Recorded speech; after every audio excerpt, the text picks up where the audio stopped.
Hi folks, back again. Bathrobe Chronicles number 107.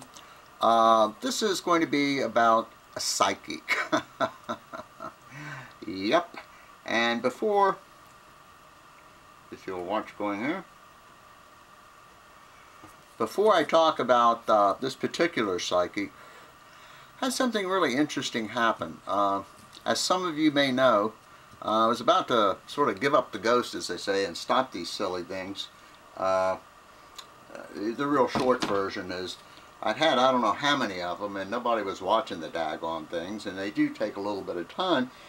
And then the Crab Man happened to cross my place, who has quite a presence on the internet, and he mentioned me, and boy, you know, boom, overnight, literally, I went from 9 subscribers to over 60 subscribers. And I'm talking about, in all seriousness, in like a 48-hour period.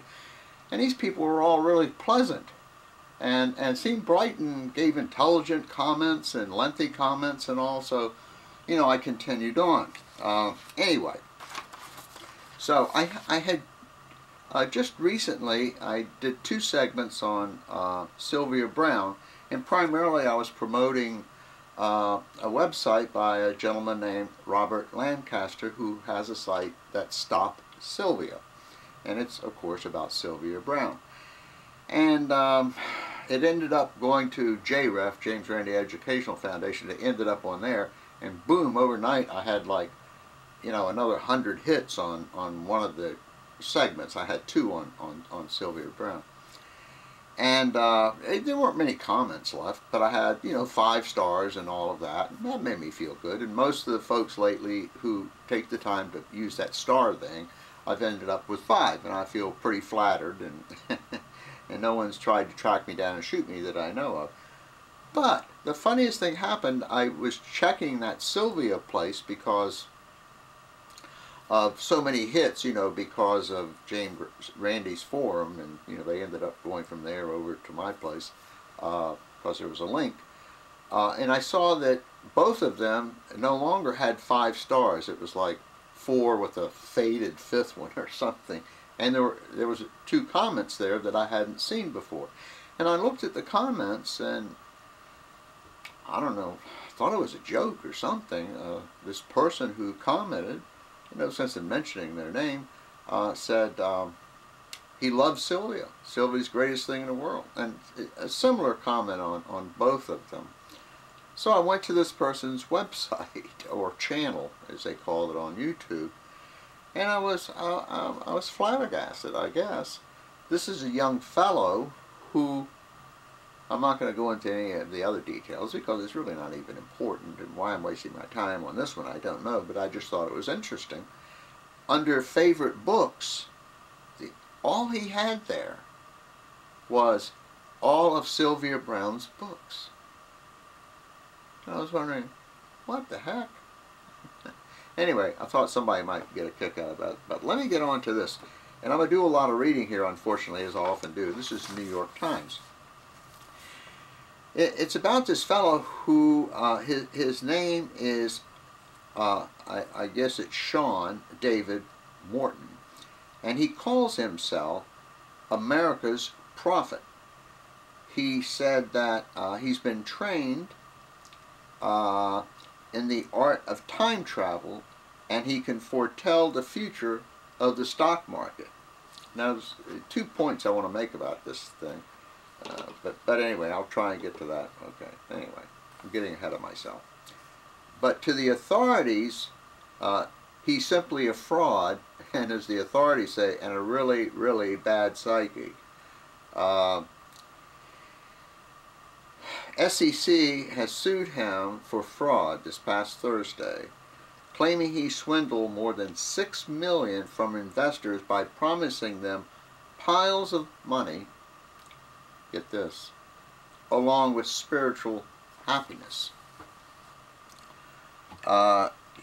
He claims that, this is a quote, I have called all the highs and lows of the market, giving exact dates for rises and crashes over the last 14 years, he had claimed.